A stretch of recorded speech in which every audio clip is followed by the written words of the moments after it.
guild, with a few friends, decided to create a new guild. I'm the GM now of Delusions of Grandeur. As a content creator, kind of funny, self-depreciating joke. It's Hellscream side, North American servers. While this video is not about recruiting people, it will be about my thoughts, my new leadership position. I'm gonna try to apply some life lessons, experience I've already had. Without further ado, present to you. So you decided to be a GM. 1. Leaving the old.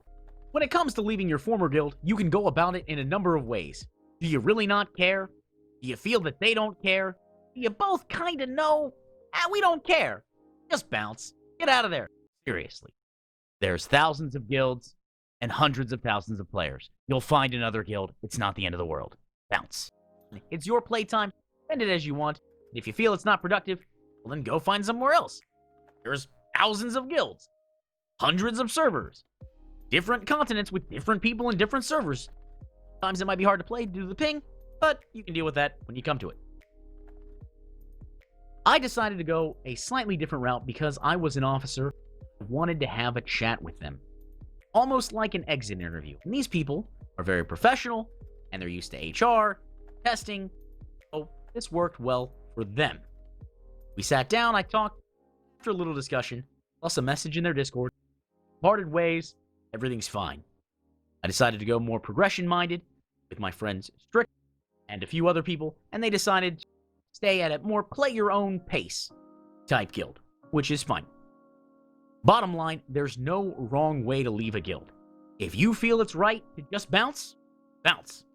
If you feel it's right to raise your concerns with the officers and guild masters prior to leaving, go for it. Only help, or at least try to help them. If they're not open to hearing feedback, well, how long is that guild really going to be around?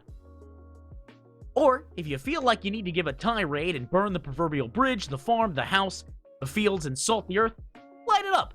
It's on fire. Go ahead.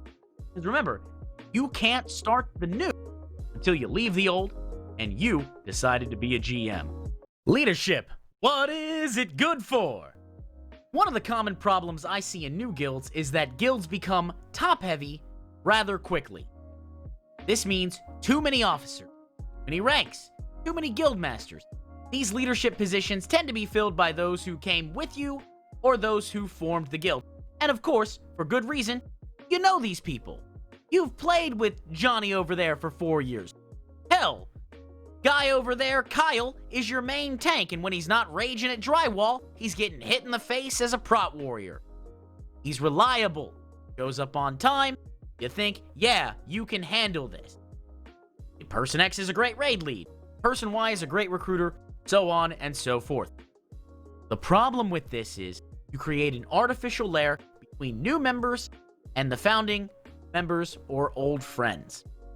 Now, here's the reality, guys. There's only so much work and so much time needed to maintain a guild. And a little bit more if you're trying to grow it, but that's beside the point. And once that work is being handled competently, there's no need for another specialized role. It just creates leadership bloat, bureaucracy. A lot of people, some people like it, a lot of people are not a fan of excess bureaucracy. Well, in order to withdraw mats from bank, I have to talk to this person to get permission from this person, and ultimately, I don't have the rank, so I've got to find an officer, and there's 5 officers, but none of them are on. And in guilds like that, and it happens, it's annoying. In general, I personally, Mimicry, follow a philosophy of having an odd number of leaders if I am leading or in a leadership role. So 1 guild master, 1 content lead, whether raid lead, PvP, and 1 officer. The only time you need to add more officers is when your current leadership core says it needs to expand. I mean, there's too much going on, can't handle all that stuff.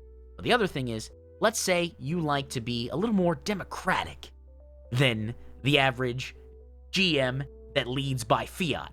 Well, now you have a voting system that can't end in a tie.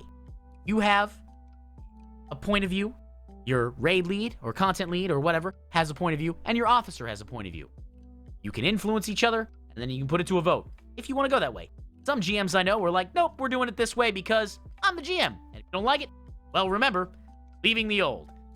But leadership is important to keep in mind because remember, you decided to be a GM and no person is an island. 3. The buck stops with you. As the guild master, you are the final point of decision. You are responsible for the guild's progress, culture, structure, and everything else. You can farm out the tasks to your officer corps, which I recommend that you do, or you can try to do it all yourself, which I recommend that you don't do. Now, I do struggle with this sometimes. Luckily, my best WoW friend is my raid lead, and we're often on the same page. I cannot stress enough how important it is to cultivate friends in an MMORPG.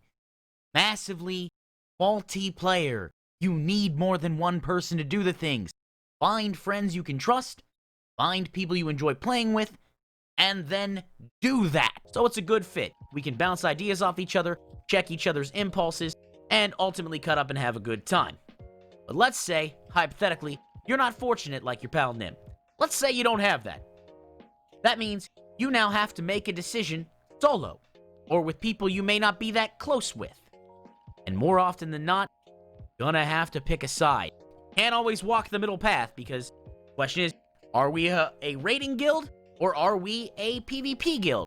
Can we do both reasonably? Do we have the interest? You have to look at the facts that are there and make a decision. Sadly, there is no one right answer, no magic silver bullet that I can give you that you can fire at the problem and get it done.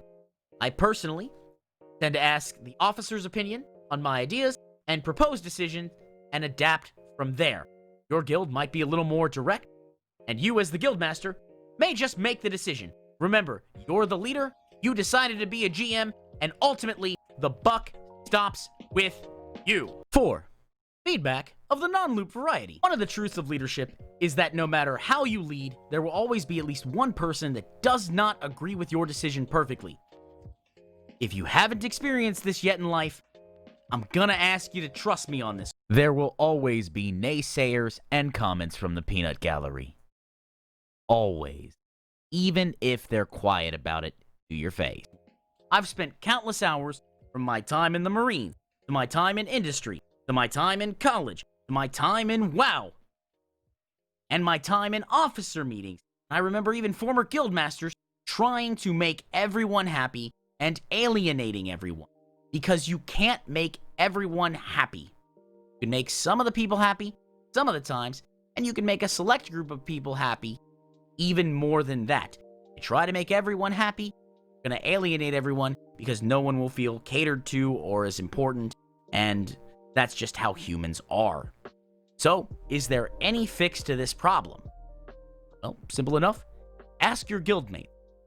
But please, take my advice, do it discreetly. Do it in whispers. Do it in private messages. Do it in a way that prevents calling people out. That way, no matter what is said, it's at least private, and if it's bad, you can manage and avoid any complications. Finally, you, as the GM and officers, are guildies just like everyone else. You just have a different rank name, maybe a little more bank access, and dark green chat. So try not to get too hung up on rank and protocol. Most people find that kind of a buzzkill, and they tend to, as we talked about in the first point, leave the old. So, did I miss any advice? Maybe you have a different take. Let me know in the comments below. Now, I do stream on Twitch Monday, Tuesday, and Friday at 6 p.m. Eastern Standard Time, and Saturday at 2 p.m. Eastern Standard Time. If you enjoyed the video, like it, and for the truly epic among you, you can always subscribe. Thanks, and I'll see you in the next one.